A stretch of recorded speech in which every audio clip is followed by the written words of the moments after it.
Hi, this is Kirby Anderson. Each day we take on the tough issues and provide a biblical perspective to them. The topics we cover are wide-ranging: apologetics, theology, prophecy, creation and evolution, intelligent design, marriage, family, child-rearing, the millennial generation, trends in society, politics, economics, business, religious liberty, the Constitution, public policy, foreign policy, military policy, tensions in the Middle East, abortion, homosexuality, pornography, sexual ethics, media, technology, history, and America's godly heritage. We talk about anything that affects your faith, your family, or your freedom. So don't go anywhere, because Point of View starts right now.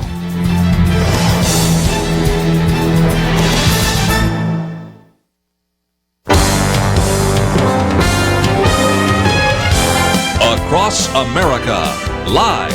This is Point of View.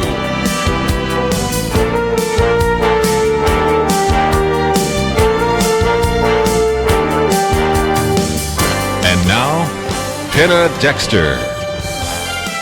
Thank you very much for joining us, ladies and gentlemen, for Point of View. Lots of people, I know lots of you in the audience, and I myself are actually trying to figure out what to do about the presidential election. What do we do about Donald Trump, who is the presumed nominee for the Republican Party? And there's a group of pro-family conservatives who will be meeting with Donald Trump to talk to him to see if they're going to perhaps be able to have any influence on him, find out some of his positions on the social issues. A lot of those names you know. There's also the Never Trumpers, and you know many of those names of leaders. So things are in flux on the right. And one of the things that the presidential nominee has tried to do, or at least the presumed nominee, is to signal the type of justices he would nominate to the Supreme Court, especially with Scalia's seat being open. We're going to talk about that today. And also, we will continue our discussion about President Obama's repressive transgender agenda, especially his appointee that we mentioned yesterday to the Advisory Council on Faith-Based Neighborhood Partnerships. We will speak with Peter LaBarbera from Americans for Truth about homosexuality on that. And then the United Methodist Church is actually taking some steps away from liberalism, sort of some baby steps in a sense. And Mark Tooley from the Institute on Religion and Democracy will join us later in the program. And as always, we'll take your calls. There's a little obituary that actually someone from Point of View who was traveling up in Springfield, Missouri, brought me. And this lady's name is Marianne Alfrind. Her obituary is very short, but this is what she said. She said, or at least those who wrote about her after she passed away May 15th. Faced with the prospect of voting for either Donald Trump or Hillary Clinton, Marianne Noland of Richmond chose instead to pass into the eternal love of God, Sunday, May 15th, 2016. Well, that was her, probably not by choice, but that's what she did. And she's in a better place. Ladies and gentlemen, I do want to introduce to you now, because we were promised since March to get a list of Donald Trump's Supreme Court picks, or at least people who he would be inclined to pick, thinking that it would be demonstrative of the type of president he might be in many ways. The Supreme Court is very important. And with us to discuss this is Dr. Gerard Lameiro. He is an author and a philosopher, economist, and an engineer. He was founder and CEO of Lameiro Economics, LLC. That company was focused on bringing practical economic knowledge about freedom, economic growth, and prosperity to America and the world. He was also part of Hewlett-Packard, their strategy and corporate development team, and he was worldwide president of the Association of Energy Engineers, and also a National Science Foundation postdoctoral fellow. So we've got a really smart man with us, and he has analyzed these nominees. Dr. Lameiro, thank you so much for joining me. Oh, it's great to be back on your program. You have a wonderful program that reaches so many people with such a good message.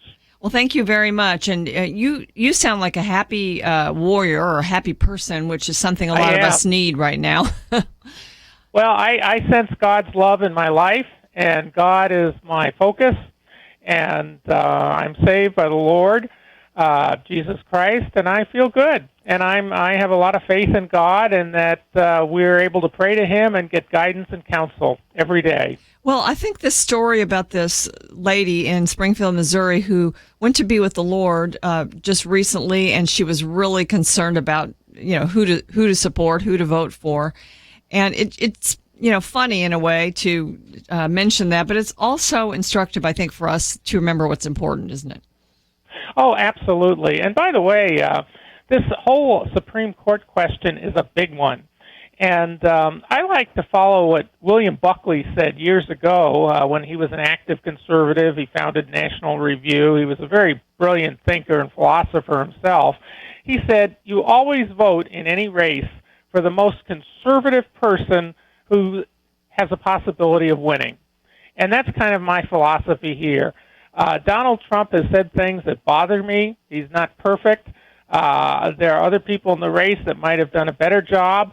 But the American people, in their wisdom, and a lot of them have been praying to God for wisdom, have selected him apparently to be the nominee unless something unusual happens between now and July. And so looking at these Supreme Court justices, I think, is very important to get a sense of where he's going to take the country. Ed Meese, who was Attorney General under President Reagan, said that the law schools have taught that laws are made by the court. That's sort of the direction the court is going. So as you mentioned, the court is very important. This decision on who would replace Justice Scalia and any other openings that come up during the next administration is very important. It's good that we may have an idea about what a President Trump would do. We pretty much know what a President Clinton would do. Justice Breyer, who is one of the liberals on the court, has said that right now we've got 8 justices, and that's going to be that way at least through the election, according to Mitch McConnell, the Senate Majority Leader. They're not going to fill that seat until then. And we're doing just fine without it, says Justice Breyer.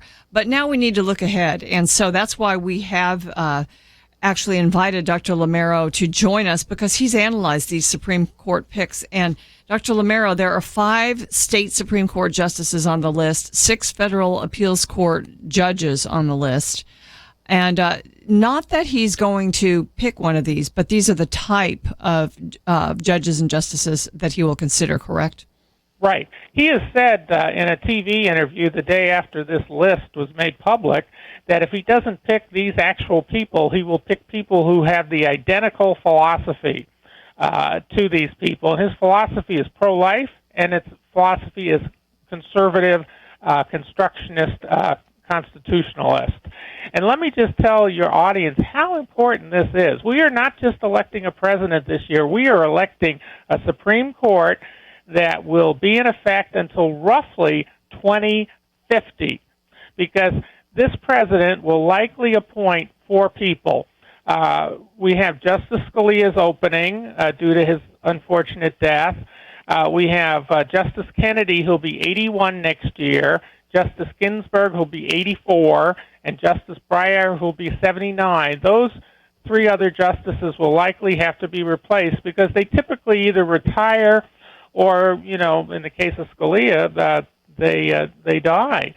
And so we expect, right now we have roughly 4 conservatives and roughly 4 progressive socialists on the court. These 4 people appointed by the next, or nominated by the next president, will essentially, if they're these people, will be a conservative supermajority that will take hold in this next term of office and last until roughly 2050. We're talking about half of the century and looking at a solid, conservative, pro-Constitution, pro-life court. And that would be a phenomenal legacy for the next president to leave. These are actually the same kind of justices that I think a Ted Cruz would have appointed, or a lot lot of other people, Rick Santorum, probably, or someone else. All right, ladies and gentlemen, next I'm going to jump in and interrupt you. It's coming up on a break. Next up, though, we will go through some of the key names here and get Dr. Lameiro's take on it. Stay with us.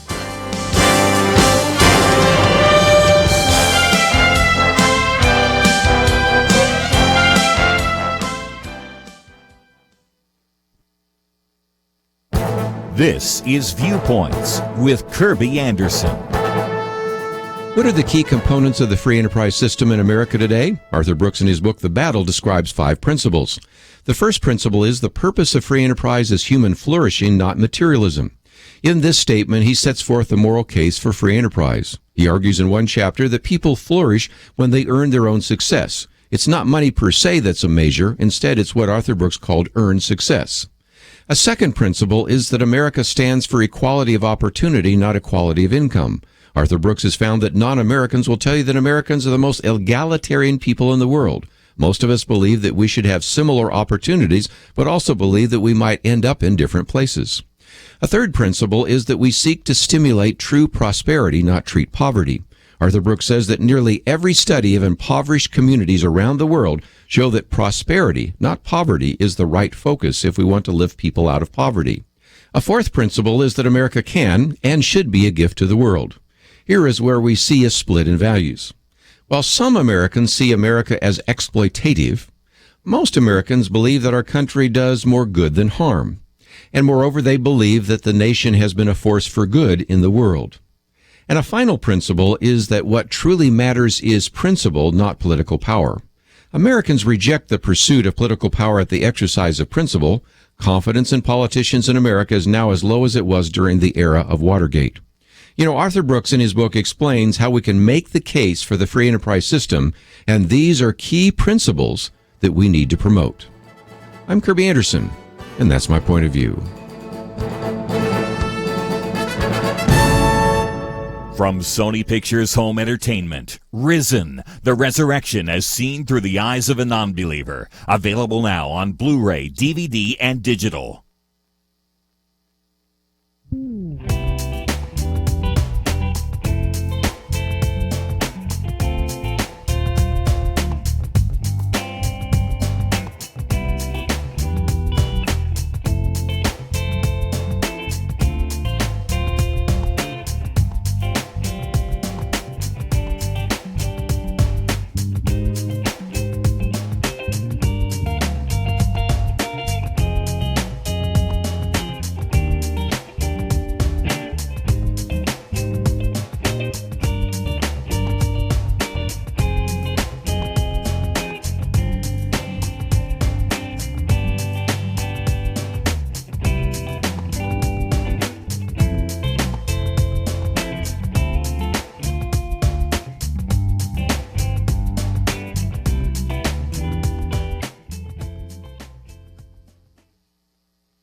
You're listening to Point of View, your listener-supported source for truth.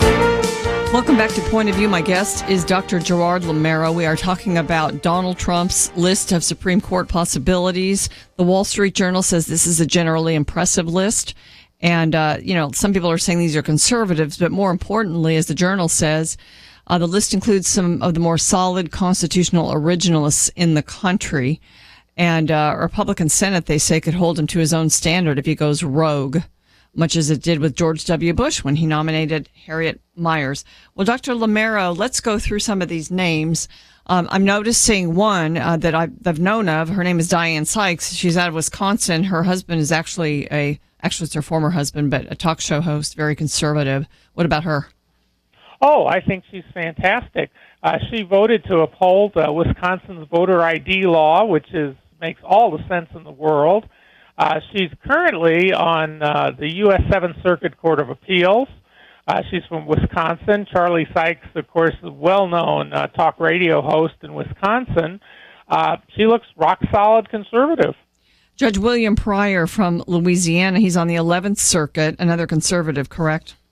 Right, absolutely. He's a graduate of the University of Louisiana at Monroe. He also has a law degree from Tulane.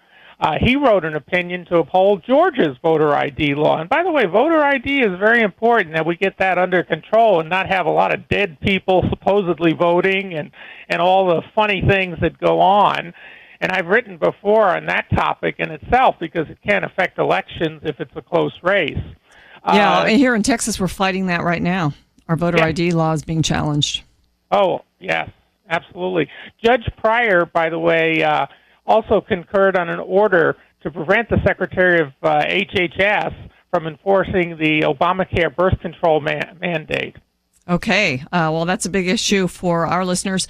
Judge Stephen Colleton, he's from Iowa on the 8th Circuit. A lot of times it is an appeals court judge that gets the sort of the promotion to the Supreme Court, isn't it? Oh, sure, because they're used to reviewing court cases and they have experience at the circuit court level, which is, the feeder system into the Supreme Court. He voted against the Affordable Care Act birth control mandate. So this is another solid conservative. By the way, one thing you'll notice from these justices and judges, they are geographically dispersed. Now, in the past how the Democrat presidents have picked Ginsburg, Sotomayor, Kagan. You know what? They're all basically New York City liberals, and they're about as undiverse as you can get, and they all had the single-minded focus on progressive socialism. And this group that Trump has put on his list is phenomenal because it covers the whole U.S., and they're more closely aligned with the American people's values. Smart of him. There's one, this is a state judge. Actually, he's on the Utah Supreme Court, and he is actually the brother of Mike Lee in the U.S. Senate, and so very conservative, correct? Absolutely. Justice Thomas Lee he's Associate Justice of the Utah Supreme Court. He's 51 years old. He graduated from Brigham Young and the University of Chicago Law School, and he clerked for Justice Clarence Thomas, and he has called Justice Thomas his mentor. Wow. And Justice Thomas is a phenomenal justice, as you know. I keep using the word conservative, but what we're really looking for is justices and judges who will interpret the Constitution as written. They will not put their bias into it to a great degree, correct? Right. Essentially, when we say conservative, we're talking about somebody who follows the Constitution and the rule of law and doesn't write laws. When we say progressive, we're talking about somebody who wants to typically ignore the Constitution in the efforts to do social engineering and promote a socialist agenda, socially, economically, and politically. So that's the difference between when I use the word conservative, I'm talking about somebody who believes in the rule of law and the Constitution. This week, Donald Trump went and spoke before the NRA, the National Rifle Association, and even though he's sent signals to the opposite position, he's portraying himself as pretty much a protector of the Second Amendment in comparison to Hillary Clinton. And the Wall Street Journal, again, this is another column on this issue. They talk about Trump versus Clinton on gun rights. And they say that Clinton would kill the right to bear arms and basically overturn the Heller decision, which upheld the individual right to bear arms, whereas Trump does not see that as a policy goal at all. He wants to protect the right to bear arms. So do any of these judges and justices on the list have histories on that issue? Yes, absolutely. I read all of their biographies and studied them all, and I don't remember which was which on every issue because there's so many issues and so many justices. The list was long, 11. Yeah. But I do remember some of them were definitely pro-gun, and I really think that all of these would follow the Constitution, which means they would follow the Second Amendment. Yeah, there's such this progressive interpretation of the Second Amendment that basically says that it applies only to militia and not individuals, and that's where I think Hillary and maybe some of the people she would appoint would take it. But let's go to some of the others on this list. Well, there's one from the state of Texas, since we're broadcasting from there, and he's actually on our Supreme Court. He was a surprising pick because he's been so critical of Trump, and he is Don Willett. Yeah, Justice Don Willett, Texas Supreme Court, only 49 years old, and went to Baylor, and he had a triple major BBA and then a JD with honors, and also got a separate Master of Arts degree from Duke University. He was involved in the Bush-Cheney presidential campaign. He was also on the transition team. He's also got a solid record of being behind the Constitution and the rule of law. I think he, to the best of my knowledge, is an excellent person and would be an excellent Supreme Court justice. All right, anybody else, because we probably can't go through each one of their bios, does anyone else stand out to you? Well, I really like Justice Allison Eade from the state of Colorado. She's on the Colorado State Supreme Court, and there was a big controversy at the University of Colorado because they attempted to ban, students from having, handguns on campus. That was supposed to be something, that University of Colorado didn't want to permit. Well, she wrote the majority opinion saying that it's perfectly fine for students to carry guns on the University of Colorado campus. I've noticed in your list, and by the way, ladies and gentlemen, we've posted it at pointofview.net, so you can read through these and use it as a reference. It's just a quick summary of each one of these, so when you hear the names later, you'll have it. And I do notice, and you've mentioned, Dr.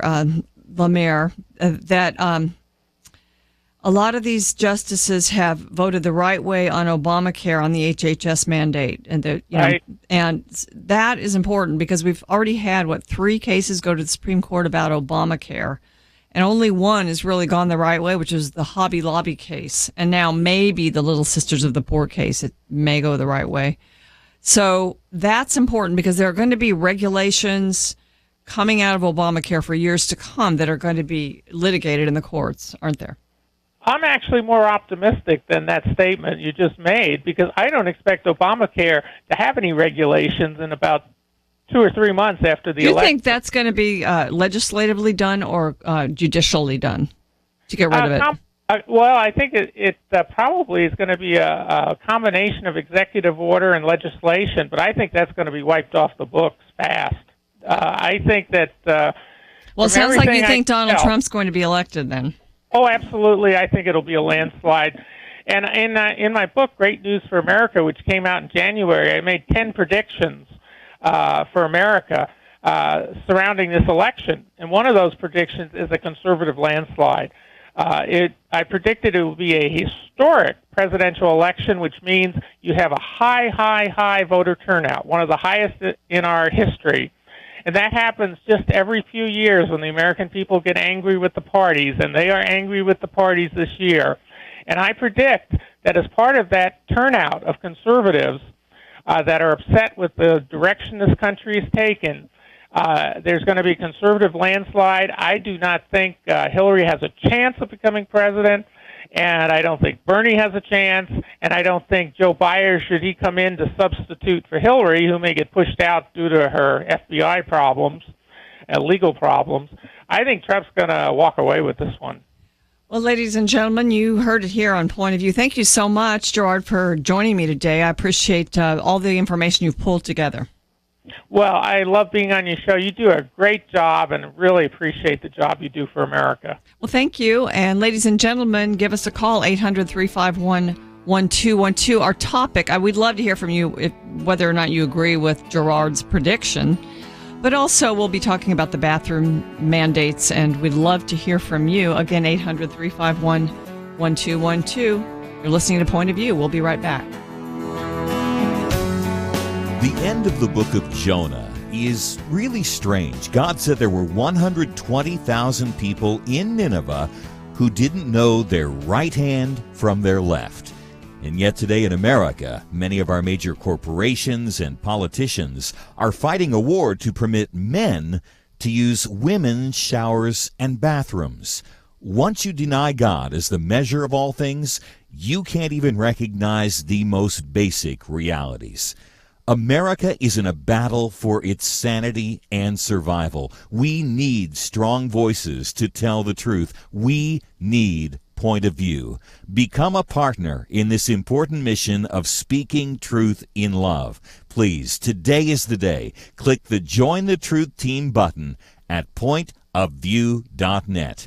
Choose your level of giving and be an important part of the team bringing America the truth she so desperately needs. Take that step. Pointofview.net or call 800-347-5151. Pointofview.net and 800-347-5151. Point of View will continue after this.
are listening to Point of View.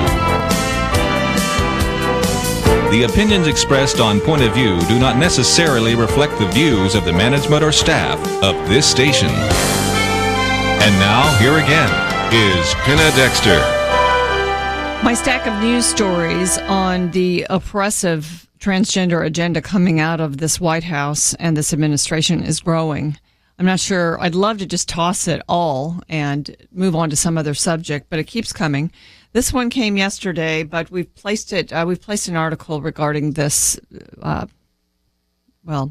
Really, really disturbing piece of information. We placed it at pointofview.net. It's from Breitbart. What I'm reading from is from One News Now. A recent appointee of President Barack Obama could reflect his administration's desire to promote its agenda in the faith community. Obama has appointed a 54-year-old man who lives as a woman to serve on the Advisory Council on Faith-Based Neighborhood Partnerships. Now, this is a body that influences grants to religious organizations that operate social programs. He identifies as Barbara Satin. Now, ladies and gentlemen, I've been in this long enough to know that there's always sort of this football toss back and forth about social programs. How much does the religious community provide in terms of social services and needs? How much does the government provide? And when the religious community provides these things, they get a lot of strings attached. And we can see the strings just getting tied onto this now as we watch this appointment. My guest to discuss this is Peter LaBarbera. He's just been in this movement for so long, sort of making common sense when there is none. He's president of Americans for Truth about homosexuality. And Peter, thank you for joining me. Thanks, Penna. It's usually bad news when I'm on. Peter, I'm so glad to have you on because sometimes I just need somebody who's more disturbed about this than I am even to talk with, and we're going to commiserate. So tell me about this appointee. Well, I mean, this is Obama being in your face, and that's what this whole administration seems to come down to when it comes to the LGBTQ agenda. Let's face it. Now we have testimony from Obama's former Secretary of Defense saying that the issue he was really concerned about in defense was, guess what, Penna? Ending Don't Ask, Don't Tell, getting homosexuals in the military, and now transsexuals in the military. This is what gets That was his Obama number one going. concern. This is his, with all the problems in our society, with all the problems in our schools, Obama is now imposing transgenderism in our schools. I mean, this is insane, and the only good I can think that comes of this is this has really, you look at the reaction to this transgender stuff that's come out of the Obama administration, and it's devastating news for Hillary Clinton, because already you see tons of people who have just had it with political correctness. And now they see this, and I think even people who aren't really inclined to support Republicans are like, I've had it. This is ridiculous. We're going to allow a 36-year-old man who thinks he's a woman into a girl's locker room. I mean, this is insanity, and this shows you that there is no bounds to political correctness. There is no limit to how crazy it can get. Yeah, in a sense, I do think it's a gift because it's so extreme and it's got so many people mad that actually, people might get off the couch and do something. You mentioned the bathrooms, and some people will poo-poo it and say, well, this is not really going to happen. This is not really a big problem. These people are benign. They're not going to hurt anyone. But it's not always about, first of all, the transgenders. It's about people who might use the transgender policy to cause some big mischief. But there's a few more stories. Can I disagree with you on one point on that, Yeah, Penna? sure. It is about transgenders in this sense. When you are mainstreaming deviance, when you as a culture, through your government and your schools, are doing everything you can to cater to, in this case, the gender confused, then you are doing the exact opposite of the purpose of government. Rather than protecting people and guiding them to the social good, you are instead catering and pandering and incentivizing effective, aberrance. At first it was homosexuality. Now it's a transgenderism. We're actually seeing colleges giving scholarships on the basis of sexual and gender confusion. And in that sense, it is about the transgender movement, because it's one thing if a person struggles with something. And our hearts as believers, as Christians, they go out to people who are struggling with any sin problem or any confusion. We want to help them. But when it comes to the point of government then saying we will reward this identification, we will turn it into a civil right, thereby insulting every black American in our history by comparing gender confusion-based rights and homosexuality-based rights to real civil rights. When it gets to that point, you're really incentivizing confusion, and you're bringing about the downfall of your country. Yeah, thank you for the correction, because in a sense, I think we take this compassion agenda too far. These people are troubled, and so in a sense, when I see them in various places in public or waiting on you or whatever, I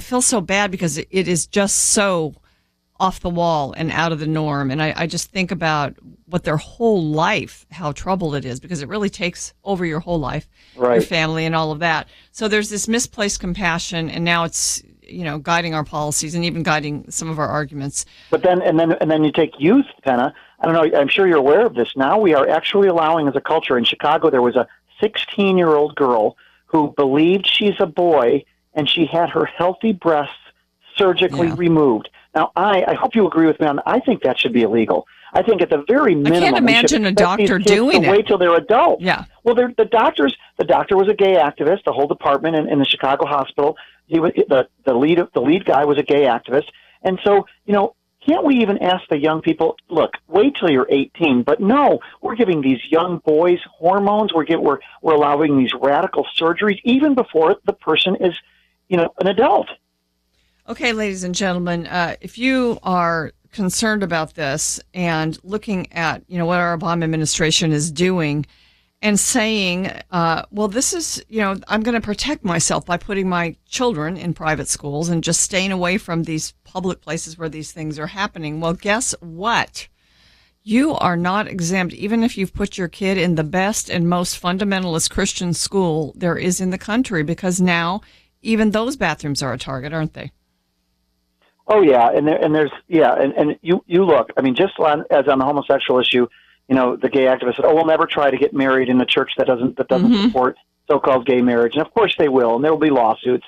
You better believe this is going to redound to influencing every institution in the culture, because what they're doing is they're ultimately, and it's very sad. And I'm not including all homosexuals, all transgenders in this, but the people running the movement, the human rights campaigns, the National Gay and Lesbian Task Force, these activist lobby groups, they want to punish dissent.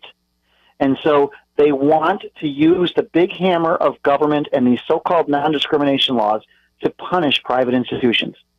Okay, Peter, what do we do? I know that I saw actually on the news today, and I knew this anyway, that here in Texas, the Attorney General is now suing the Obama administration. Texas will be announced today at a press conference. I think several other states will be suing the government for this overreach coming out of the Department of Justice and the Department of Education, an actual lawsuit. What else can be done? I mean, Congress apparently has not seen fit to do anything. Perhaps they will. Well, I think, first of all, congratulations to Texas and all the other states that are going to start asserting their autonomy. This is, even away from the whole issue of sexuality and gender, this is not, first of all, I don't even believe there should be a Department of Education in the first place, but this is contrary to the whole history of America, having, the federal government dictating not just policy, but radical, extreme gender confusion policies to every school district. It's absurd, and Texas is in the lead. But I think as private citizens, what we need to do is we need to speak out. You need to call your congressman or your local officials when these policies are being implemented. You need to educate yourself. You need to help train your children. How do I respond? I tell my kids, look, you don't choose your gender. God chose your gender. This idea of, we're entering an age now under this transgender ideology, Penna, where you can't say, oh, he was born, it's a boy, it's a girl, the hospital, right? Now they're saying it was assigned a female identity. He was assigned a male identity, and they're actually stipulating policies where you go in schools and the kid wants to be, say, a boy wants to identify as a girl. They're saying that the schools need to insist and have policies that force the students and the teachers to use the pronoun that the guy or the transgender person wants to use. So this is how it affects all of us because, the pronoun police come in and they say, oh, no, you can't say he or her. You have to say Z or zer. I mean, it gets so absurd what does you that can't even even keep mean? track of it. Yeah, it's ridiculous. Ladies and gentlemen, Peter LaBarbera is with us, and we've got a full bank of phones, so we'll take some calls and continue our discussion with Peter LaBarbera. I have heard some folks, Peter, and I don't know what you think about this, talking about the birth certificate just simply not even having any reference to the gender of the baby. So, just have the baby take it home and let the kid decide later, or maybe mom and dad can decide in a couple of years. Yeah, write it with a crayon. Yeah. We'll be right back for more on Point of View.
Now, back to Point of View, your listener-supported source for truth. Welcome back to Point of View. I'm Penna Dexter. Peter LaBarbera from Americans for Truth About Homosexuality is with me. He's my guest today on Point of View. And the Federalist reported this week about a religious private school. That's why I brought up private schools. That is actually, it's got a bathroom controversy all its own. The Obama administration, as we know, is paying a lot of attention to this issue. They're investigating this school. It's in Wisconsin for sending home letters telling parents and students that they expect students to live within Christian values while at school. Now, this school's private school, Wisconsin Evangelical Lutheran Synod, and it's pretty small. In February, they instituted some policies, and of course, guess who complained? The Freedom from Religion Foundation, who's based there in Wisconsin. And one of the policies is the parents need to provide a birth certificate with the child's sex on it and sign a handbook that gives the school the right to discipline students for exhibiting sinful behavior. Now, this is a pretty strict school. The school does receive some federal funds, especially for school lunch programs, which is where a lot of these federal funds go to the schools. And so Freedom from Religion Foundation is using that fact to come against them. So the question is asked here by Red State. How long from deciding the school can't have gender-specific bathrooms will it take to decide they can't have religion-specific teaching? It seems ridiculous, says the Federalist, to question if religious schools should be able to operate within the bounds of their church's doctrinal stances. But now complaints like this call this premise into question. And he goes on to say first they came for the bathrooms. But Peter, I think it does point up the fact that this is the deep core issue. It's not just about safety in bathrooms, although we can use those arguments all over the place. It's about this administration trying to change how we think, isn't it? Yes, it's about power and control. And I'm reading the footnote to the letter that the Obama administration sent out to Congress, and basically implying this transgender policy, Penna. And it does say that the term schools refers to recipients of federal financial assistance at all educational levels. And then it goes on to say that religious schools can follow their own tenets, but we all know how this works. Schools like this are afraid of a lawsuit, and if the Obama administration can get one school district to cow and to give up its principles, then many others will follow. And this is how we see lawsuits going on the gay issue as well, with regard to the so-called gay marriage issue. If these lawsuits have a purpose, the whole point is get people to self-censor and to not live out their true beliefs. And really, this is a caution that our co-host Kelly Shackelford always makes, and that is get your policies in line, because if you're going to have to defend a policy, you better already have the policy written somewhere. Let's go to the phones and speak with Teresa from California, listening in on KYCC. Hi, Teresa. Hi, how are you? Great. Well, I was listening. Actually, it caught my eye when you mentioned something about Barbara Stanton. And, I completely agree that... Satin, S-A-T-I-N. Stanton, that the chosen identity will influence choices. I've got family members that are in that realm, and it's a constant battle because, in my personal opinion, there's a constant drive in society for homosexuals to have a place where they can be heard, and that's going to be any place. They tried to introduce laws of homosexuality in the school district around the corner here in Pleasanton, where I live, and the school district, it didn't pass. Yeah, when you let parents actually vote on these things, you usually get more common sense. Yeah, like I said, it's a personal opinion, but I believe that things start small.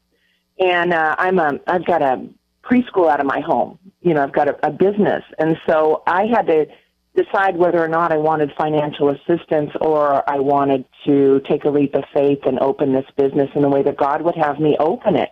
And I refused financial assistance because of those core reasons.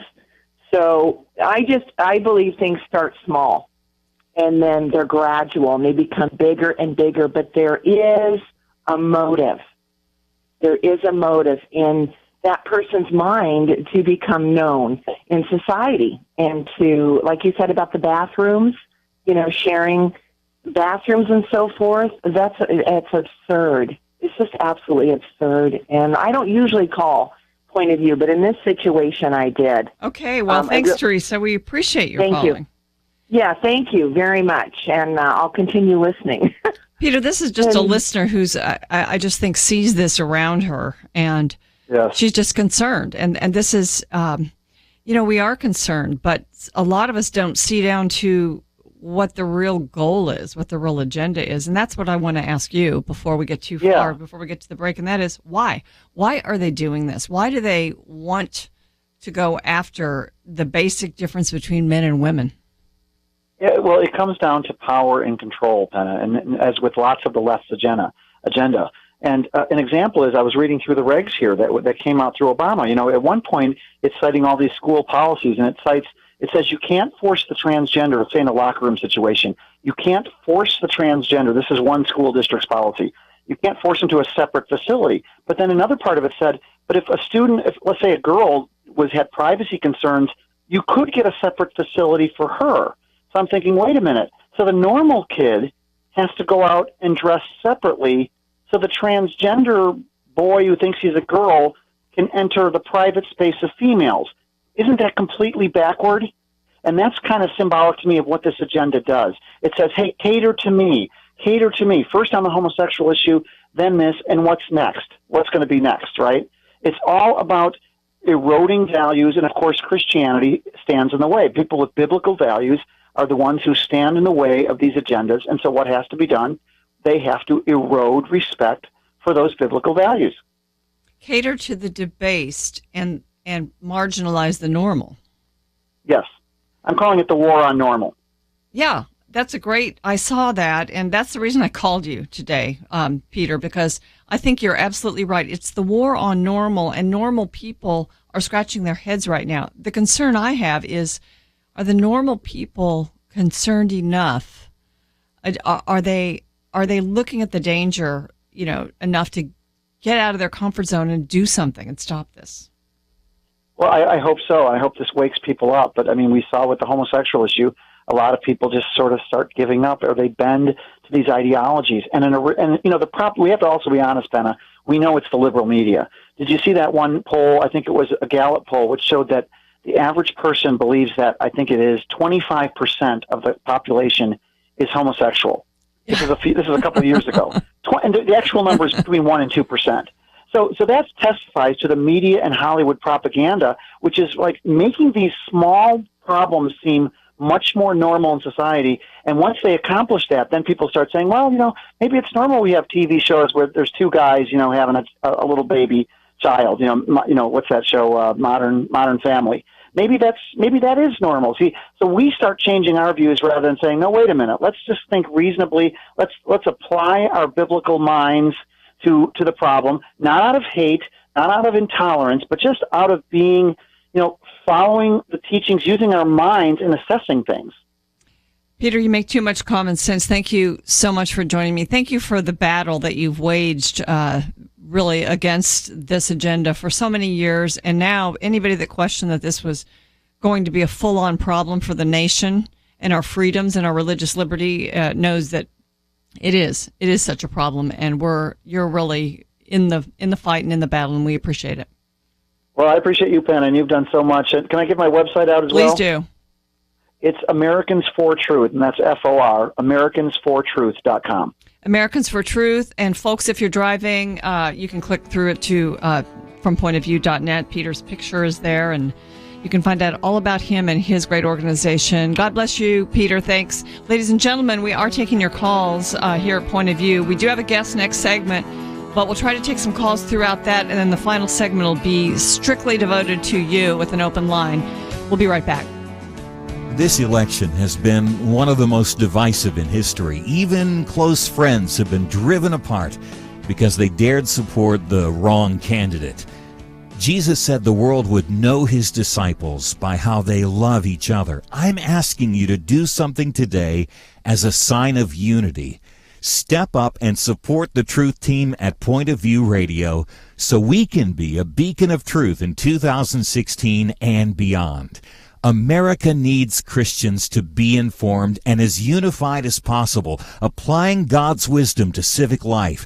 Point of View can be a key part of a successful mission. Visit pointofview.net. Make a difference by giving as generously as you can, or call us 800-347-5151.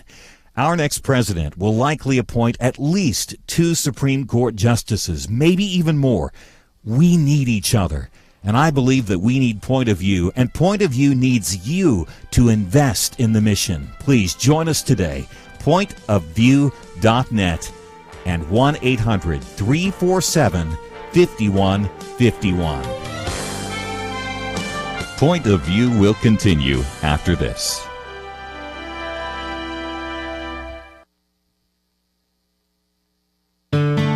I just thank God for y'all. I listen to you every day, truly. I wanted to thank y'all for everything you do each day to inform Christian families and our community about the things we can do, and just the way you're so informative. I listen to you daily and love you guys and appreciate you so much. God bless you, Kirby, for keeping this show so on track and for the decades of wonderful help to this nation that Point of View has been. We're all big fans of your work, and we pray that God will just prosper it. As a Christian, over the years that I've followed this program, I am constantly challenged to be on guard and to evaluate what's going on. And if for no other reason, to protect the caliber and the truth of your programming, I need to participate and to back your program financially to ensure that the truth stays out there for people to hear, to view, and to be a part of.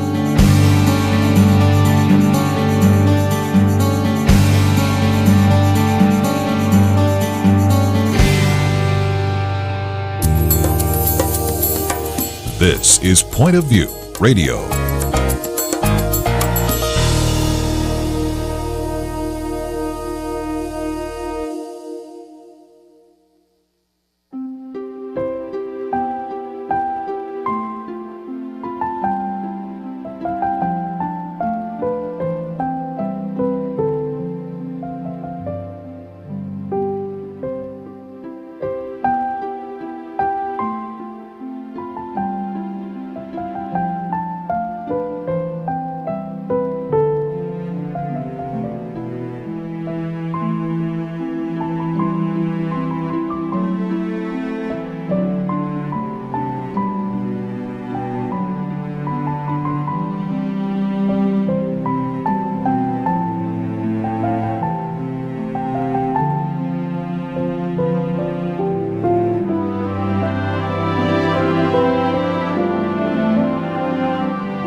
Hi, this is Kirby Anderson. Each day we take on the tough issues and provide a biblical perspective to them. The topics we cover are wide-ranging.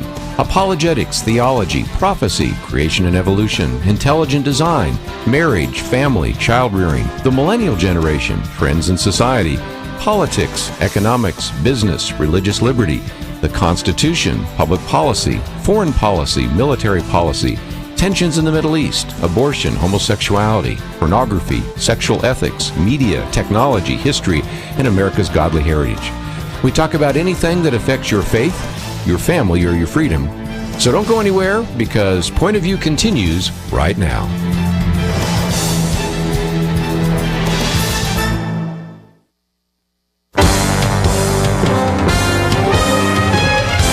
Across America, live. This is Point of View.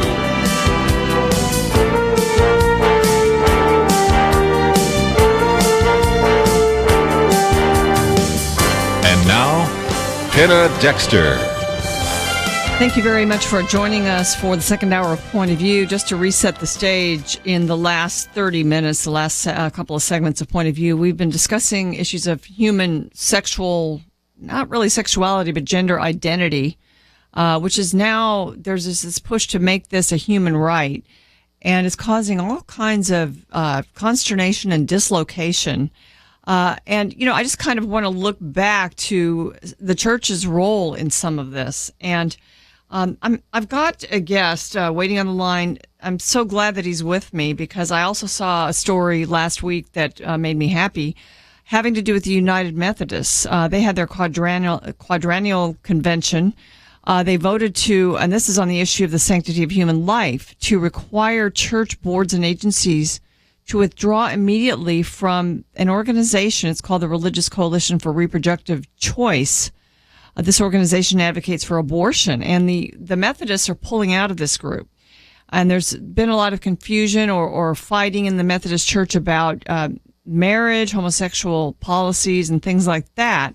So to see them take that step back toward sort of biblical responsibility and biblical truth is good. And so I wanted to have Mark Tooley on. Now, Mark Tooley is president of the Institute for Religion and Democracy, but he has been part of that group for a long time. For a while, he was part of the Methodist sort of section of it, and that's how we would have him on Point of View to talk about Methodist issues. So I thought of him. Mark, thank you so much for joining me. I really appreciate it. I know that you now head up this whole organization, but you're still an expert and a lifelong Methodist, aren't you? Yes, I am, and hope to remain so. And, you must be applauding in a sense, because some of the conversation is going your direction, isn't it? Definitely they are. I was never certain that I would live to see the day that the United Methodist Church would withdraw from this abortion coalition that it helped to found over 40 years ago after the Roe v. Wade Supreme Court decision. But lo and behold, it has, and by a decisive margin. Well, this is the quote, ladies and gentlemen, from the United Methodist Action Director, an elected General Conference delegate. His name is John Lamperis. He says, "There's nothing moderate or nuanced about RCRC," that's this coalition, which is consistently lobbied to defend grisly partial birth abortions. Wow, that's amazing. Even after our social principles included a statement calling for the end of the late-term practice. So we're happy to see this on the issue of life. Mark, we've been discussing the institution of marriage, homosexuality, and now even transgender policies, gender identity. And, where does, I know that the United Methodist Church has stayed doctrinally with marriage as between one man and one woman. Where does everything stand now, or is there still some confusion? Well, I don't know if there's confusion. There certainly is a debate and controversy and division, but the United Methodist Church's biblical stances on marriage and sexuality remain unchanged. So the big advance of this last general conference was essentially revoking the denomination's long-time support for abortion rights dating back to 1970. So not only quitting the Religious Coalition for Reproductive Choice, but also deleting a long-time church policy statement that specifically declares support for Roe v. Wade. To what do you attribute that? that development? I mean, I know that there's been battles. I know you've been on the side of life, you and your organization and others. I know many United Methodists who stuck with the church, even though they vehemently disagreed on life and also on these homosexuality issues. But they've stayed, and they've stayed within the denomination. Do you think that's part of the reason why this is now changing? There are two major factors. One is that an increasing number of even moderates and even some liberals, unlike a generation or two ago, are uncomfortable with abortion rights. They may not be politically pro-life, but groups like this abortion coalition were just too extreme and discomforting for them. The larger factor is the church's membership is global, and the Africans are now over 40% of church membership. They had over 30% of the delegates, and they are overwhelmingly pro-life. So without their votes, none of this would have happened. Wow. That makes me smile in a sense, because I've been lamenting over the years the global influence of the United States on groups like the United Nations and policies regarding the family and these moral policies. We're always on the immoral side. So it's good to see us influenced by Africa. Yeah, it works both ways, doesn't it? Yeah, it really does. Mark Tooley is my guest, and he is president of the Institute on Religion and Democracy. He's also editor of IRD's Foreign Policy and National Security Journal, and so it's called Providence. And he's been working within the religious community, especially the Methodist Church, to bring some of this. Well, this is really good news. So would you go as far as to say, this has taken the Methodist Church from being pro-abortion to pro-life? Well, almost. There's still some squishy language in our church's social principles, but it is accurate to say that the denomination is no longer, after 45 years, aligned with abortion rights activism. Wow. That's really huge. It's good to hear. Ladies and gentlemen, you are listening to Point of View. Give us a call if you'd like to ask Mark a question, 800-351-1212. Also, though, back to the position on marriage. I notice the United Methodist Book of Discipline, which outlines church regulations, is very explicit. Marriage is between one man and one woman, as you said. So what happens in practice across the denomination in the U.S.? Well, the church has official biblical stances, but obviously large sections of the USA church are liberal and have liberal bishops and many liberal clergy, and so in their frustration over their inability to change the church's official teachings over the last 4 or 5 years, they've been practicing campaigns of defiance and disobedience against church law. So you've had a number of clergy who have conducted same-sex unions and some who have come out of the closet as gay. And so we can expect to see more of that, but the church law remains the same. So what happens when you go to these conventions? Do you have people sort of coalescing and forming sort of factions in order to get their position enacted? Yes, many factions. So about 20% of the delegates were American evangelicals, about 20% were American liberals, 20% were squishy American moderates, 30% were Africans, and 10% were Europeans and Filipinos. Mm. All right, ladies and gentlemen, again, I'm opening the phones, 800-351-1212. We see some folks lining up to talk with Mark Tooley about this issue and about the Methodist Church.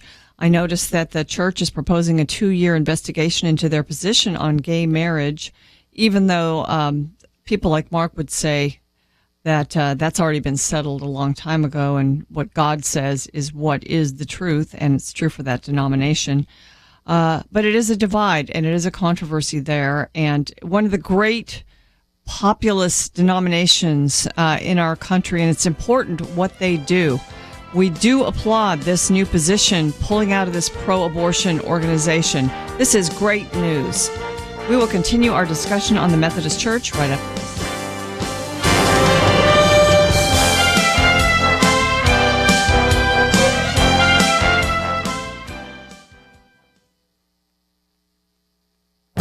This is Viewpoints with Kirby Anderson. What are the key components of the free enterprise system in America today? Arthur Brooks, in his book, The Battle, describes 5 principles. The first principle is the purpose of free enterprise is human flourishing, not materialism. In this statement, he sets forth the moral case for free enterprise. He argues in one chapter that people flourish when they earn their own success. It's not money per se that's a measure. Instead, it's what Arthur Brooks called earned success. A second principle is that America stands for equality of opportunity, not equality of income. Arthur Brooks has found that non-Americans will tell you that Americans are the most egalitarian people in the world. Most of us believe that we should have similar opportunities, but also believe that we might end up in different places. A third principle is that we seek to stimulate true prosperity, not treat poverty. Arthur Brooks says that nearly every study of impoverished communities around the world show that prosperity, not poverty, is the right focus if we want to lift people out of poverty. A fourth principle is that America can and should be a gift to the world. Here is where we see a split in values. While some Americans see America as exploitative, most Americans believe that our country does more good than harm. And moreover, they believe that the nation has been a force for good in the world. And a final principle is that what truly matters is principle, not political power. Americans reject the pursuit of political power at the exercise of principle. Confidence in politicians in America is now as low as it was during the era of Watergate. You know, Arthur Brooks in his book explains how we can make the case for the free enterprise system, and these are key principles that we need to promote. I'm Kirby Anderson, and that's my point of view. From Sony Pictures Home Entertainment, Risen, the resurrection as seen through the eyes of a non-believer. Available now on Blu-ray, DVD, and digital.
You're listening to Point of View, your listener-supported source for truth.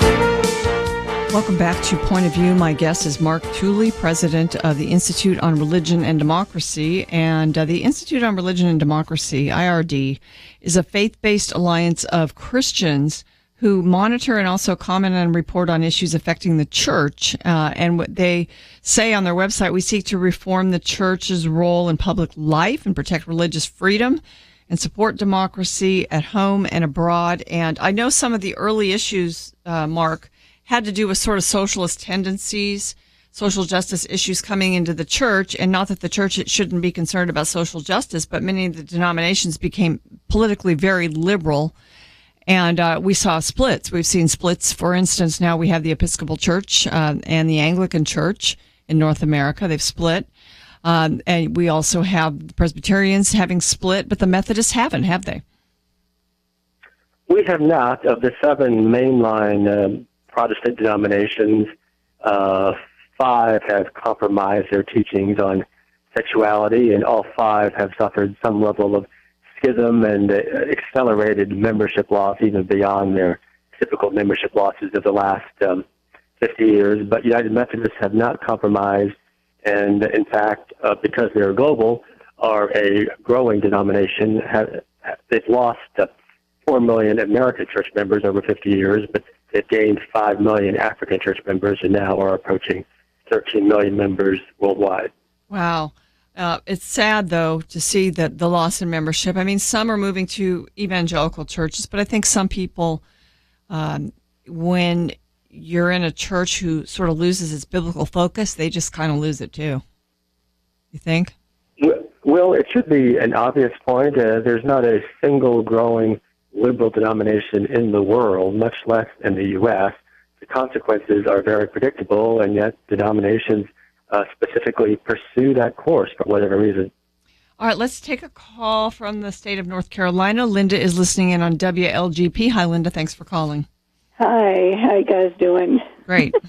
I am so excited about both these segments because, North Carolina's in a in a state of panic. With you guys are the focus. All eyes are on you. Yes, and I have called Governor Pat and said, look, please don't cave. Hang in there. You can win this. Is he going to hang in there?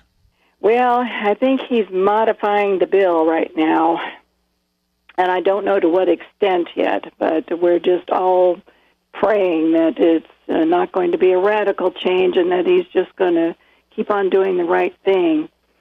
And of course, Pastor just told us about the General Assembly. We're in a Methodist church here on the coast, and we're sort of Methocostal in a way, but we have been hanging on, for years. But everyone was afraid that if they split, that'd be the end of us because we couldn't possibly go with the new agenda. So how did he present it? Oh, he presented it wonderfully well. He says that there was good news, and one of the things he said was if it hadn't been for the African delegation, which was mentioned, it might have gone a different way. And Mark, yeah. It's nice to hear from someone in a church, and the church is actually feeling like maybe there's a really great way forward now. Yes, and he That's mentioned extremely encouraging to hear. It is, it was, and that the second thing he mentioned that was big news was what you had said about this RC, and none of us knew about that. That was a total shock. Really? He did not know that they had been supporting this for all these years, and so he was really excited about that, and so we were vastly relieved and felt like, well, maybe we'll have a church for a while. I think you will. Thanks for calling with that report, Linda. We appreciate it. So we appreciate you all, and I really liked what Peter said about the war on normal. Yeah, we are in a war on normal. That's what we're feeling right now, but we're standing as strong as we can, praising the Lord and doing what he wants us to do. Well, thanks, Linda. Thanks for your call. All right. Bless you all. Mark Tooley, we were talking in the previous segment about a war on normal. As you can imagine, it's just surrounding this whole transgender agenda. And the church used to be sort of the norm. The Christian Protestant church in America, Catholic churches, evangelical churches, it was more normal. And in a sense, I think still we have the people and the numbers, although they're dwindling in some places. But there are forces from the left that are trying to do everything they can to change what is normal. That's sort of been our focus today on Point of View. And I'd love to have you comment on it, and also the church's role in really the culture, in the moral climate of America that seems to be actually morality, just the definition of it seems to be changing. Well, you're absolutely right, and much of this is simply a recreation of the ancient Christian heresy of Gnosticism, this idea that the human body doesn't count, the physical reality doesn't count, the human body is just an extension of our own dreams and aspirations and fantasies. And so we see this lived out in the reinterpretation of marriage, and then even more dramatically in the transgender agenda. And we can expect another few steps before this reinvention of ancient heresy blows out. You think it's going to? Are you that optimistic that it'll blow out, or do you think that our civilization will blow out? Well, I guess it'll be a sort of a contest between the two, but nothing in this world lasts forever. So the nature and God always reassert themselves in the end. Yeah, I guess my hope would be that groups like yours have enough influence that America will survive, and that we won't be a culture that dies because we've moved away from all of God's principles. And I do think the jury's out on that. I really don't know. It is. I have some hope and confidence that the country is resilient and that we've experienced great evils before, and we will persevere through these current evils. Well, listen, Mark, I really appreciate what you do. Thank you so much for joining us today to sort of give us this report on this good news with the United Methodist denomination. And I pray for great success for your efforts. Thank you so much. It's been a great pleasure to share some good news with you. Yes, it's good. It's good to have good news. Mark Tooley, thanks for joining us. Ladies and gentlemen, we do continue to take your calls here at Point of View, 800-351-1212. And let me take one before the break. Randy is listening in from Georgia. Hi, Randy. Thanks for calling. Scripture says, woe to those who call evil good, and this is a clear case of that. You know, one thing that's being left out of the discussion here is the responsibility of righteous rulers to bear the sword against evil like this in our country, and they're dropping the ball. Where are the oath assuming keepers? The rulers are righteous. Righteous rulers. Yeah. It's assuming righteous rulers, though. Where are the oath keepers and the constitutional sheriffs that should be standing against this? If I'm a sheriff, I'm going to be arresting these people for disorderly conduct if they go into the wrong bathroom, or I'm going to be sending them to the funny farm to get their head examined. Yeah. Well, you know, I will say there are some righteous warriors, and one of them is Texas Attorney General Ken Paxton, who I think once Point of View goes off the air today, you will hear the news that he's had a press conference announcing a lawsuit with regard to the bathroom bill. There are a lot of other times this state, the one I'm sitting in, sues Obama over Obamacare, for instance, over environmental regulations, over voter ID laws. But this one is so much in the news and so much the focus these last couple of weeks that I think it's going to make big news. And so there's a sheriff, perhaps. I have several other stories about bathrooms that I can share with you if you'd like to hear them after the break. But I do want to send you right now to pointofview.net. That is where we have a take action item. And I think another sort of set of sheriffs might be the U.S. Congress. This might be a time for them to act. There are several things that they can do. We've talked about some of them. First of all, clarifying some of the legislation like the Civil Rights Act, Title VII, and the Education Code, Title IX, which are now being sort of redefined to say that we cannot discriminate on the basis of gender identity. It's not anything that Congress has redefined, and so perhaps Congress needs to clarify what those laws say, just to pass some sort of a resolution. There are other things that Congress could do, and at pointofview.net, you can ask them to do that just by going there. Take Action section is right in the middle. You won't be able to miss it because there's a bathroom graphic there. You can just click very easily. An email will be sent to your member of Congress asking them to take some action to protect our schools from the bathroom directive that President Obama has issued. It's really an easy action to take. We make it very easy for you.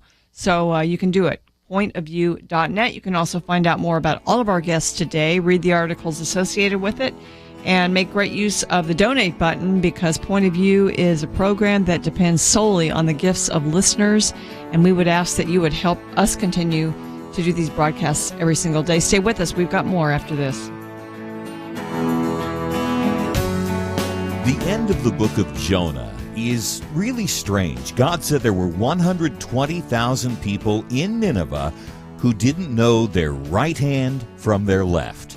And yet today in America, many of our major corporations and politicians are fighting a war to permit men to use women's showers and bathrooms. Once you deny God as the measure of all things, you can't even recognize the most basic realities. America is in a battle for its sanity and survival. We need strong voices to tell the truth. We need Point of View. Become a partner in this important mission of speaking truth in love. Please, today is the day. Click the Join the Truth Team button at pointofview.net. Choose your level of giving and be an important part of the team bringing America the truth she so desperately needs. Take that step. Pointofview.net or call 800-347-5151. Pointofview.net and 800-347-5151. Point of View will continue after this.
You are listening to Point of View.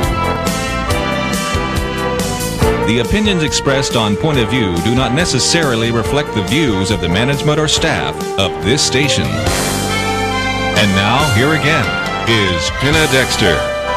And we're taking your calls here at Point of View, 800-351-1212. Sharon is waiting in, I believe, the state of Arkansas. Sharon, thanks for calling in. Yes, hi. Hi, Sharon. The question that I've got to ask and want to ask is, where is the evangelical coalition on all of this? You don't hear one word from them about gays, transgender, or the garbage that's on our TV. The last that I heard anything from them was when George Bush was in office. So are you talking about a specific group that's official, or are you talking about just evangelicals in general? Evangelicals in general. You don't hear a thing from them. I beg to differ on that.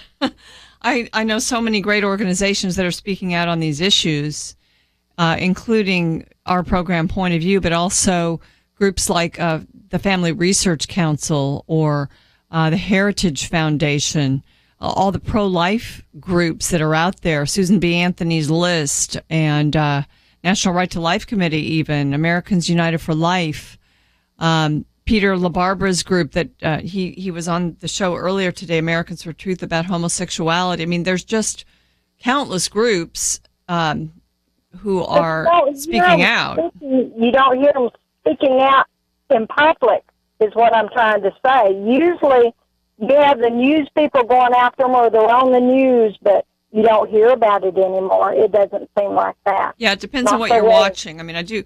Tony Perkins from FRC is on Fox News all the time, and I do appreciate them for having him on. You're right, though. Some of the mainstream stations don't pay much attention to those voices, and they do need to be heard. Yes, they do. And thinking of transgender, I have a daughter who came to me when she was in the 8th grade and told me that she was. And what's going on with her now? Oh, well, she's living with another person, and both of them think that they're boys. And it's like, I'm like, God don't make mistakes. Yeah.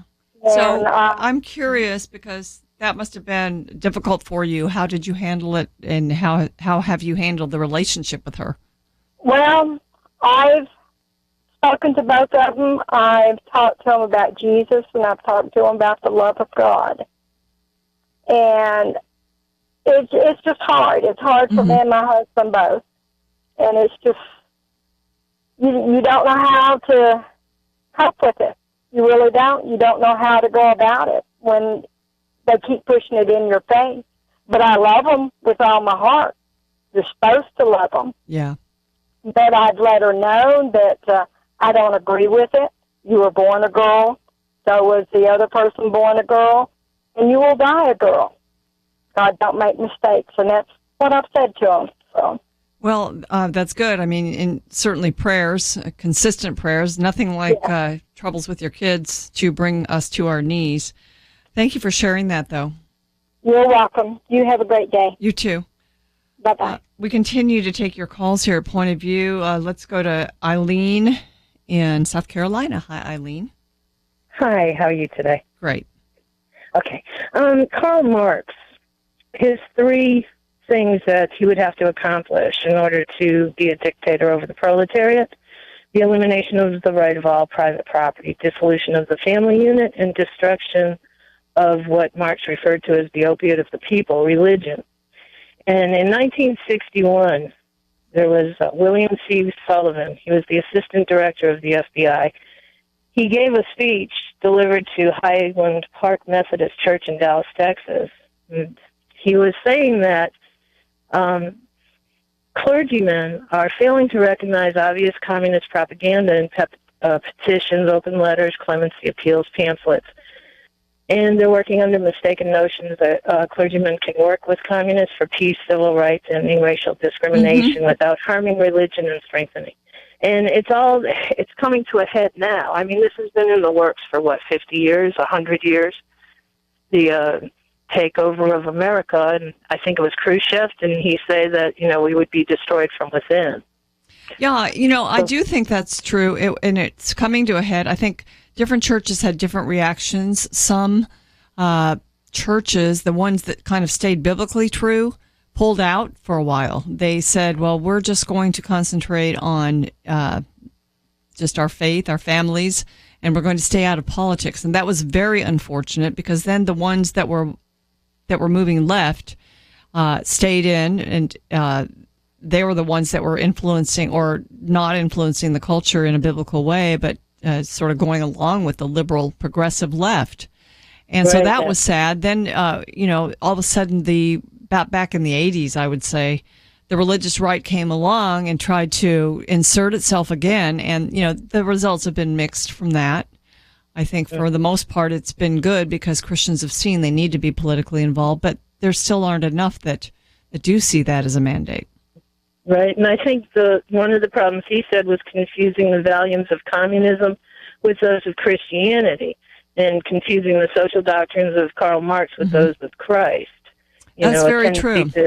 And reject or drastically dilute the supernatural content of religion in favor of the naturalistic form of humanism, which we see through Guyism and, the environmental movement. Those are all cults that are trying to take focus off of God and put it into humanism. Yeah, I think what some of these mainline churches did was they moved into social justice, into providing for the poor and things like that. And so what they did was they removed social responsibility.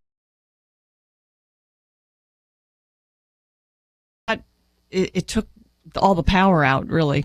I mean, yeah, and they got in bed with the government, and now they're making money off of the government, and now they're acquiescing to the desires of the government so that they can keep the coffers So full. where have you landed as far as, have you tried to stay in a mainline denomination and make a difference, or are you in more of an evangelical place? I'm actually at home. I read my Bible daily. I am not a part of an box church, as you would say. My husband and I would say we're more first-century Christians. Do you have any kind of a community with others and worship together? I wish we did. Our situation is difficult. We don't have a vehicle. We live in the woods. God has provided for us for 8 years without a vehicle. Wow. My testimony is just God is great. And we focus on His Word and study Scripture daily, and try to help those around us and help others come to Christ. And, wow, that's an amazing testimony. Well, it is. You wouldn't believe it. I had no food in my refrigerator, and went to my husband and said, "Tom, we have no food." And he said, "Fear not, God provides." 2 hours later, a neighbor that we didn't know, we just waved to, knocked on our door and said, "Hey, do y'all eat deer meat?" I said, "Yeah, I'd eat anything, actually, at this point." He and his daughter came in with deer meat and groceries, and we were provided for. And this happened on more than one occasion. And I would pray and say, "Lord, we need to get to the store tomorrow. We don't have any food in the house. Please, can we please have a ride?" Someone would come and say, "Hey," because we didn't have a phone either. "You need a ride to the store." Yeah. Wow. I don't have hot water in the house. I don't have air conditioning. I don't have heat. I have a fireplace, but God is good, provides. He brought us here. We had the cash to pay for it 15 years ago, and He knew the trials and tribulations we'd face.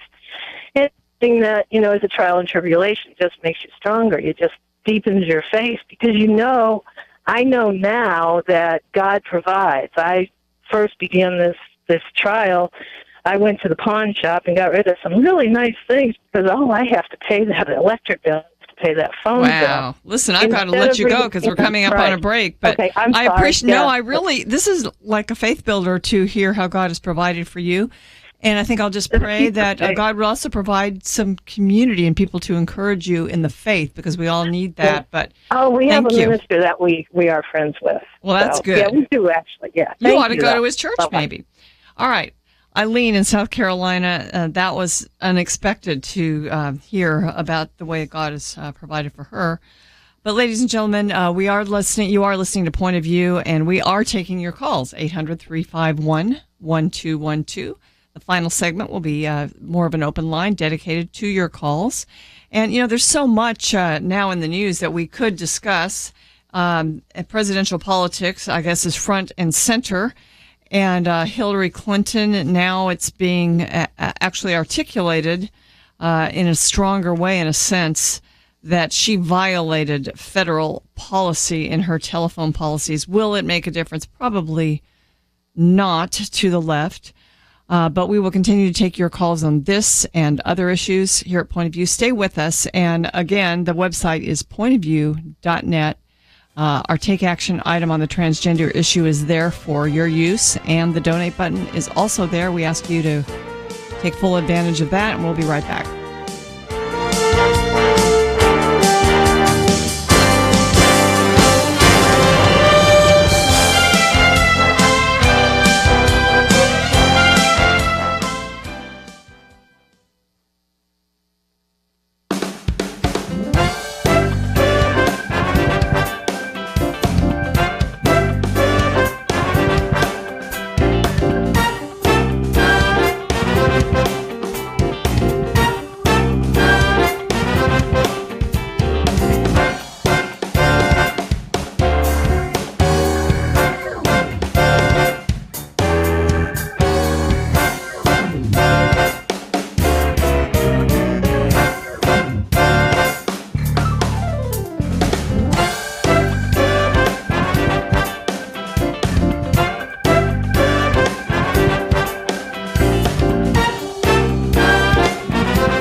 Now, back to Point of View, your listener-supported source for truth. Welcome back to Point of View. Our phones are open, 800-351-1212. And the State Department's independent watchdog came out with a report. It's 83 pages. And, when looking at Hillary Clinton's email practices and critiquing her for really the violations of protocol and national security with having an email server in her own home, she's being investigated from several directions right now. But this independent watchdog group has issued this analysis. It's 83 pages long. And one of the things that she likes to say is other secretaries of state did this or did not comply completely with protocol. And this report shows that that is indeed true.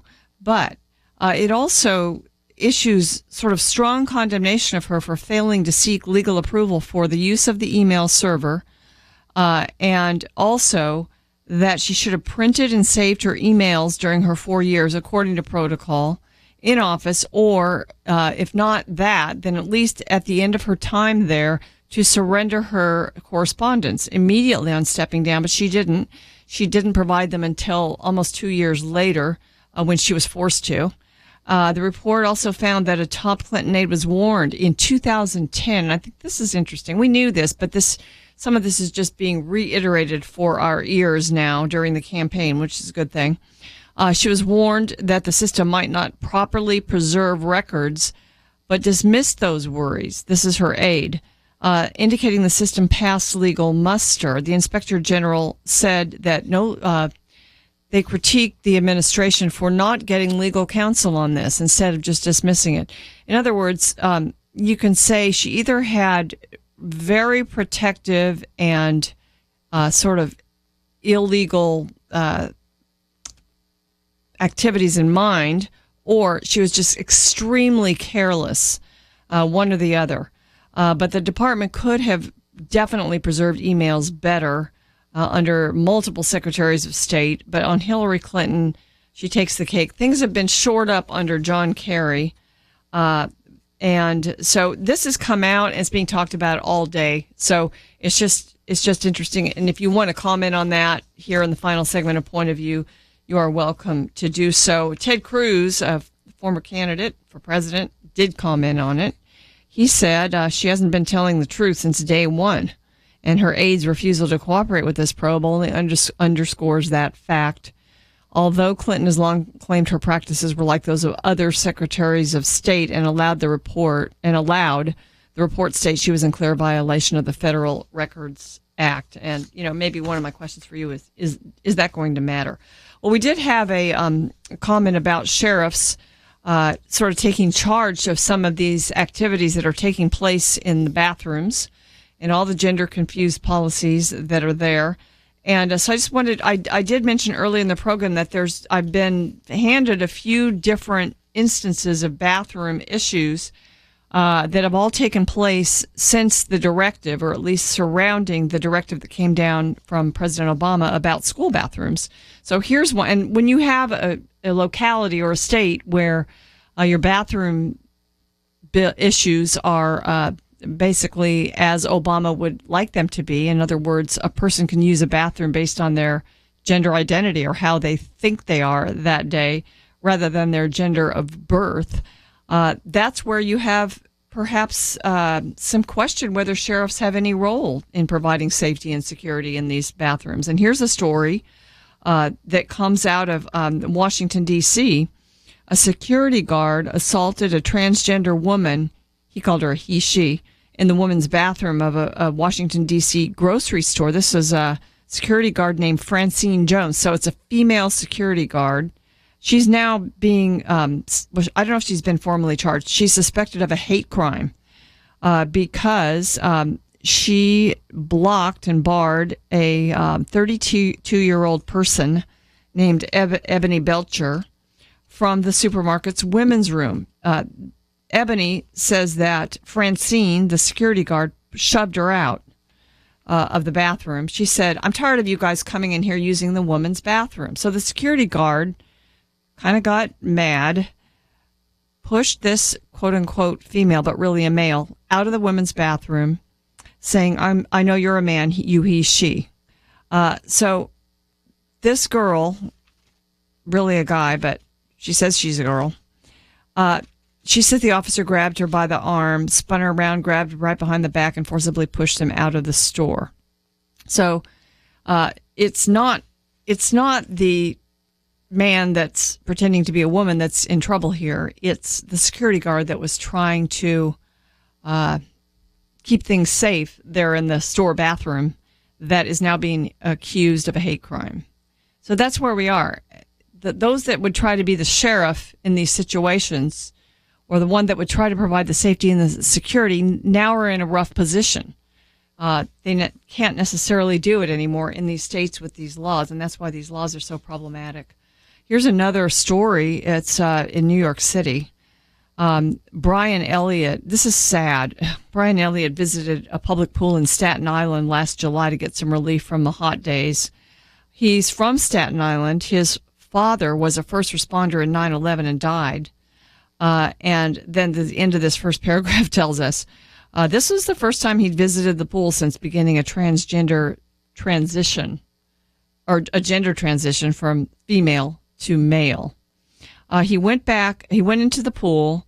He'd already put his belongings in there. He went to take a dip in the pool. Then he went back to the locker room to change his T-shirt. Under the T-shirt, since he hadn't really had any surgery, he was wearing a chest binder. So the staff member followed Ellicott inside, told him to use the women's locker room or leave the pool. So this was a case of a woman using the men's room, being told to go back into the woman's room. Ellicott, this transgender, asked to speak to a supervisor, and 2 more staff members eventually came in and said he couldn't use the men's room. He felt harassed and humiliated. Now he's suing New York City. He'll probably win because New York City's New York City. He's asking the court to rule that discrimination against transgender people for using bathrooms designated for their identified gender violates the city's human rights law. So he's suing New York City. And then right here in Texas, Mesquite, Texas, in a Ross Dress for Less store, here's another story. Lisa Stickles told the television station what happened. She was in the dressing room. They heard a man's voice, and she complained to the store because she felt unsafe. She was told the man was representing himself as a woman today, and that he has the perfect right to do so. The manager told her that if I feel uncomfortable in the dressing room, I'd have to wait until he is finished. So that's where we are, ladies and gentlemen. There's a lot of confusion out there, and it's really time for, I think, those with common sense to have some backbone and to stand up. The U.S. Congress should stand up against this agenda by President Obama. The Congress should have some backbone and do it. And the attorneys general of the states across the nation should also sue the Obama administration for trying to force the transgender bathroom agenda on us. That's just really the bottom line. Well, ladies and gentlemen, thank you so much for joining us today. Thank you, Andrew. Thank you, Catherine, for everything you did. Also, Shamila, for the website. We appreciate it. And I'm not sure what our program is tomorrow. Kirby Anderson has been in Israel leading a tour. He's going to be back next week. Louis Gomert is going to be in studio on Friday. Tomorrow will also be a great show with, just all the issues that you've come to expect from Point of View. And so I appreciate you just participating, being part of the program today, and for joining us. Again, ladies and gentlemen, I hope and pray that you have a wonderful evening, and we'll see you tomorrow.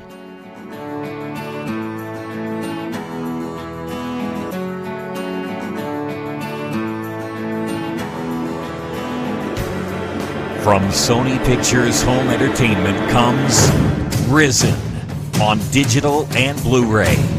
The biblical story of the resurrection as told through the eyes of a non-believer. The body has vanished.